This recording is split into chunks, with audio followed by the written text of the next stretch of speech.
ಮೇರೆ ನಮಸ್ಕಾರ. ಮೊನ್ನೆಯ ದಿನ ನಡೆದ ಭಾರತ ವೆಸ್ಟ್ ಇಂಡೀಸ್ ಪಂದ್ಯದಲ್ಲಿ ಅತ್ಯುತ್ತಮವಾಗಿ ಪ್ರದರ್ಶನ ನೀಡಿ ಪಂದ್ಯ ಗೆಲ್ಲುವಲ್ಲಿ ಮತ್ತು ಭಾರತ ಉಪಾಂತ್ಯಕ್ಕೇರಲು ಸಹಾಯವಾಗುವ ನಿಟ್ಟಿನಲ್ಲಿ ಅತ್ಯುತ್ತಮ ಇನ್ನಿಂಗ್ಸನ್ನು ಆಡಿರ್ತಕ್ಕಂತಹ ಸಂಜು ಸ್ಯಾಮ್ಸನ್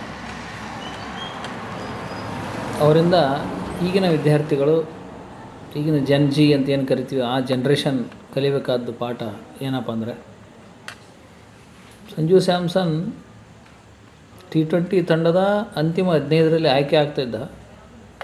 ಆಟ ಆಡಿದ್ದಕ್ಕಿಂತ ಬೆಂಚ್ ಕಾದಿದ್ದೇ ಜಾಸ್ತಿ.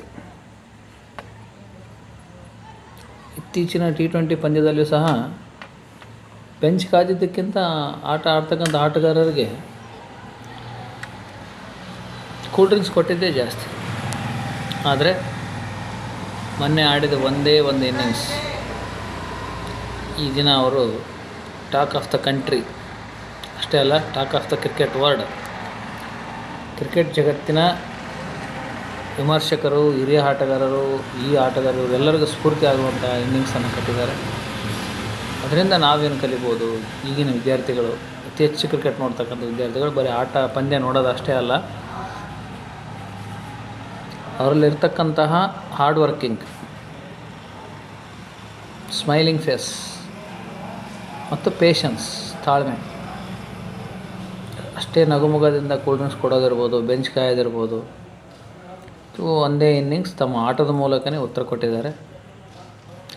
ಪರೀಕ್ಷೆ ವಸ್ತುಲಿರ್ತಕ್ಕಂಥ ಎಲ್ಲ ದ್ವಿತೀಯ PUC ಮತ್ತು SSLC ವಿದ್ಯಾರ್ಥಿಗಳಿಗೆ ಇಷ್ಟು ವರ್ಷ ನೀವೇನು ಮಾಡಿದಿರಿ ಅನ್ನುವುದನ್ನು ಸಾಬೀತುಪಡಿಸಲು ಮುಂಬರತಕ್ಕಂಥ ಪರೀಕ್ಷೆಯಲ್ಲಿ ಅತ್ಯುತ್ತಮವಾಗಿ ಉತ್ತರಿಸಿ ಫಲಿತಾಂಶವನ್ನು ಅತ್ಯುತ್ತಮ ಮಾಡಿಕೊಂಡಲ್ಲಿ ನೀವು ಸಹ ಟಾಕ್ ಆಫ್ ದ ಹೋಮ್ ಅಥವಾ ಟಾಕ್ ಆಫ್ ದ ಸ್ಕೂಲ್ ಆಗುವ ಸಾಧ್ಯತೆ ಇದೆ. ಶಾಲೆಯಲ್ಲಿ ನಿಮ್ಮ ಬಗ್ಗೆ ಮಾತಾಡ್ತಕ್ಕಂತಹ, ನಿಮ್ಮ ಮನೆಯಲ್ಲಿ ಅಷ್ಟೇ 1ರಿಂದ 9ನೇ ತರಗತಿ ಏನೇ ಮಾಡಿದರೂ ಅತ್ಯುತ್ತಮ ಫಲಿತಾಂಶ ಪಡೆದ ನಮ್ಮ ಮಗ ಅಂತ ಹೇಳಿಸ್ಕೋಬೋದು. ಆ ಒಂದು ಅವಕಾಶ ನಿಮ್ಮೆಲ್ಲರ ಮುಂದಿದೆ. ಬರೀ ಆಟವನ್ನು ನೋಡೋದು ಅಷ್ಟೇ ಅಲ್ಲ, ಅದರಿಂದ ನಾವು ನಮ್ಮ ಜೀವನದಲ್ಲಿ ಏನು ಅಳವಡಿಸ್ಕೋಬೇಕು ಅನ್ನೋದನ್ನು ಅಳವಡಿಸ್ಕೊಂಡಾಗ ಮಾತ್ರ ಆ ಒಂದು ಪಂದ್ಯ, ಆಟ ಯಾವುದೇ ಆಗಿರ್ಬೋದು, ಅದನ್ನು ನೋಡೋದಕ್ಕೆ ಸಾರ್ಥಕ ಆಗುತ್ತೆ. ಆ ನಿಟ್ಟಿನಲ್ಲಿ ನೀವೆಲ್ಲರೂ ಹಾರ್ಡ್ ವರ್ಕ್ ಮಾಡಿರಿ, ಪೇಷನ್ಸಿಂದ ವರ್ಕ್ ಮಾಡಿರಿ. ಒಂದೇ ದಿನದಲ್ಲಿ ಫಲಿತಾಂಶ ಬರೋಲ್ಲ. ಸತತ ಹಾರ್ಡ್ ವರ್ಕ್, ಕನ್ಸಿಸ್ಟೆನ್ಸಿ ಮತ್ತು ಡಿಸಿಪ್ಲಿನ್ ಇದ್ದರೆ ಮಾತ್ರ ಹಾರ್ಡ್ ವರ್ಕ್ ಆಗುತ್ತೆ. ಆ ನಿಟ್ಟಿನಲ್ಲಿ ನಿಮ್ಮೆಲ್ಲರ ಫಲಿತಾಂಶ ಅತ್ಯುತ್ತಮವಾಗಿ ಬರಲಿ ಅಂತ ದೇವರಲ್ಲಿ ಪ್ರಾರ್ಥಿಸ್ತಾ ಇದ್ದೀನಿ. ಧನ್ಯವಾದಗಳು.